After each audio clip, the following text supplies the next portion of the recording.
তারপর অন্নপূর্ণা ভান্ডার আমরা এসে দেখো কালকে এসেছিলাম, কাজ হয়ে যেত, শুধু সবার সই লাগবে বলে আবার আমাকে ডবল করে আসতে হয়েছে। লাইন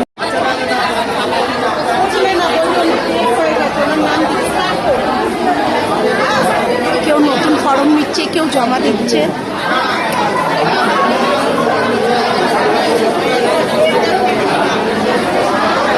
আমার জমা দেওয়ার কাজ আছে, জমা দিয়ে চলে যাবো, তারপরে ঢোকে কিনা টাকা। আমার এই বোনটা মামুনি আমার ফর্ম ফিল আপটা করে দিয়েছেন, অনেক ধন্যবাদ তোমাকে। অনেক খাওয়াবি না, ছাড়বি না কিন্তু।